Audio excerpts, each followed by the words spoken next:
A capacidade de liderança sempre foi um traço admirado e valorizado, principalmente no âmbito militar, onde as decisões dos comandantes podem impactar diretamente no sucesso ou no fracasso das batalhas. Os generais que serviram durante a Segunda Guerra Mundial são um exemplo clássico de homens que tomaram decisões rápidas e arriscadas, muitas vezes coordenando o avanço de tropas em meio ao caos das rajadas de tiros e explosões. E hoje apresentaremos para vocês a segunda parte dos melhores generais da Segunda Guerra Mundial. Charles de Gaulle é um dos nomes mais importantes da vida política francesa desde Napoleão Bonaparte. Ele liderou o governo da França Livre, instaurado em 1940, organizando e apoiando a resistência francesa no combate contra as potências do eixo após a invasão alemã. Nascido em 22 de novembro de 1890 na cidade de Lille, Charles era o terceiro de 5 filhos. Ele iniciou sua carreira militar em 1909 e obteve muitos destaques positivos. Ele se saiu bem na academia e recebeu elogio por sua conduta, inteligência e resistência à fadiga. Charles já se destacaria na Primeira Guerra Mundial. Em 1914, de Gaulle esteve envolvido em combates ferozes, recebendo o batismo de fogo em 15 de agosto, onde foi ferido com um tiro no joelho, durante a Batalha de Dinant. Esse não seria o único ferimento que Charles sofreria durante a guerra.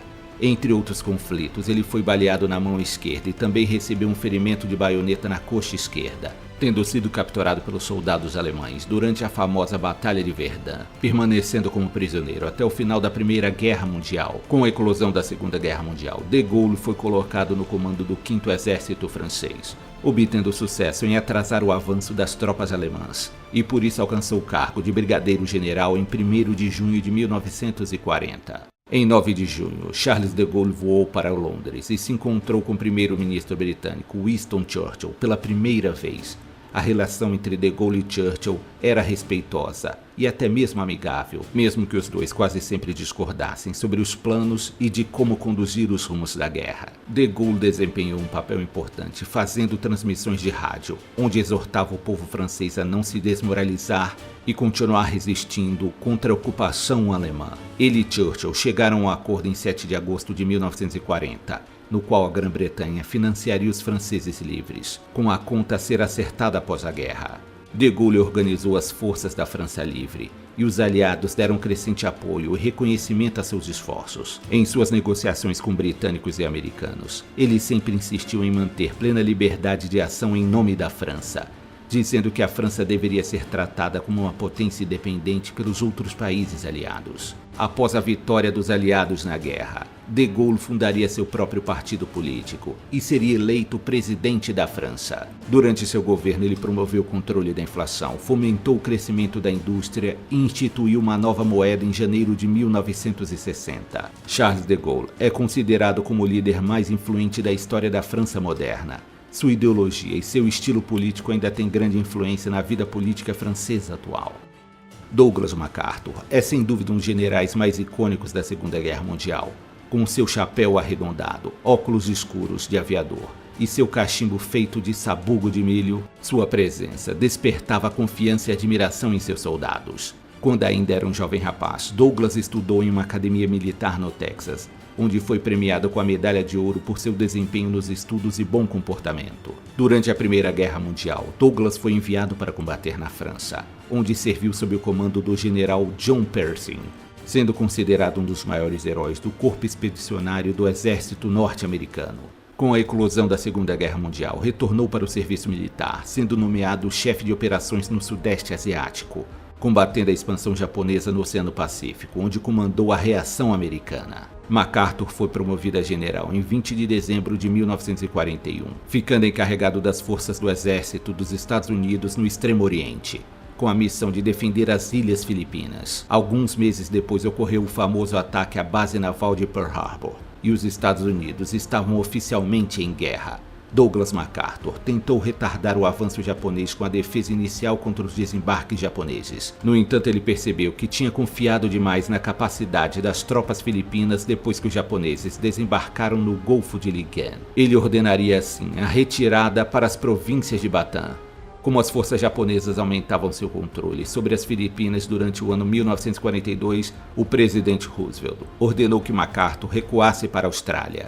Ao desembarcar na Austrália, fez seu famoso discurso no qual disse: "Eu vim e voltarei".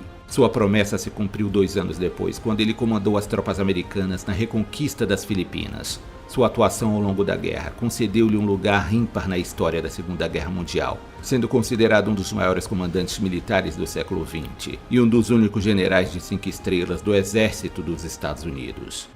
O Exército Imperial Japonês contava com o general Hideki Tojo, que serviu como chefe de governo e líder do país durante a maior parte da Segunda Guerra Mundial. Ele nasceu em 1884 em Kojimachi, um distrito de Tóquio. Ele era o terceiro filho de Hidenori Tojo, tenente-general do Exército Imperial Japonês. Hideki Tojo teve a educação típica dos jovens japoneses da era Meiji, que visava treinar os meninos para serem soldados quando adultos. Mensagem essa que foi implacavelmente transmitida aos estudantes japoneses. Em março de 1905, ele foi comissionado como segundo tenente de infantaria, servindo brevemente na Sibéria como parte das forças expedicionárias japonesas enviadas para intervir na Guerra Civil Russa. Ele era um homem severo e sem humor.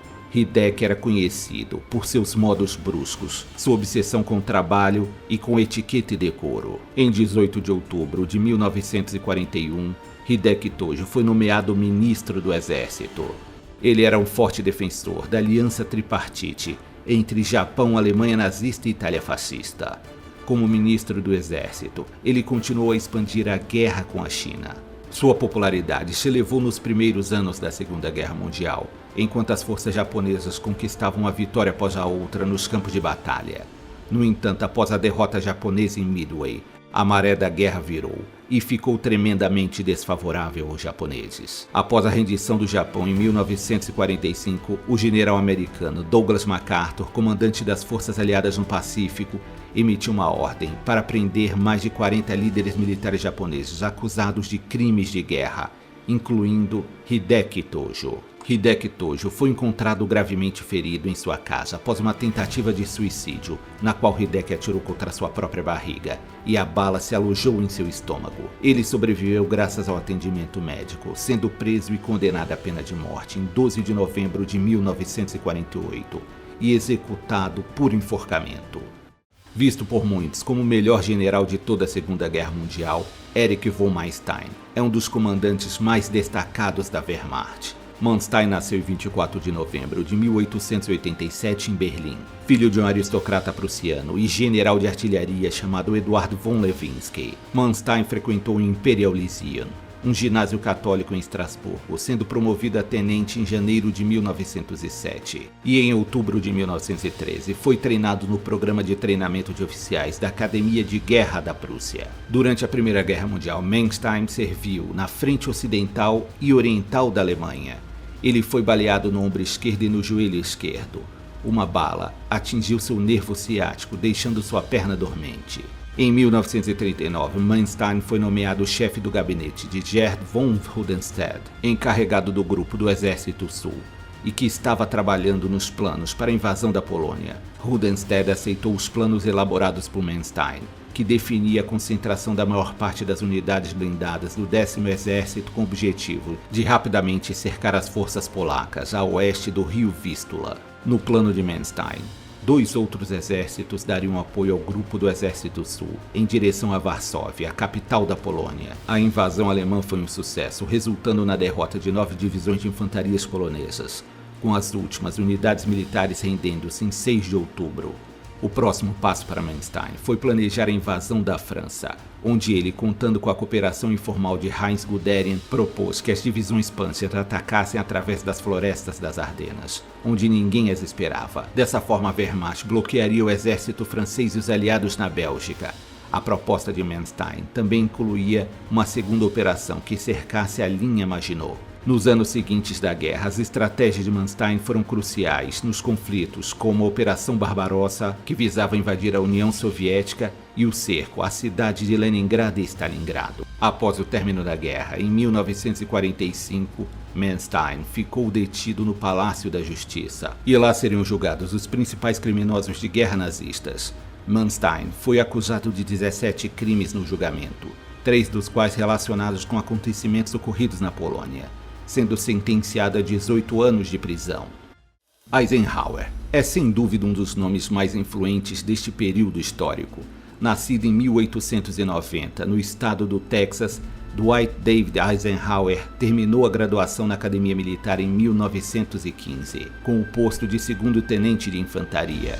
Durante a Primeira Guerra Mundial, Eisenhower comandou tropas na frente ocidental. Alcançando a patente de major, Eisenhower ingressou na Segunda Guerra Mundial em 1942, alguns meses após os japoneses terem atacado Pearl Harbor. Ainda em 1942, Eisenhower participou da Operação Tocha, que visava desembarcar tropas aliadas no norte da África, para combater as forças expedicionárias alemãs, conhecidas como Afrika Korps. A operação foi um sucesso e Eisenhower foi nomeado comandante-chefe de todas as operações terrestres, aéreas e navais no continente africano.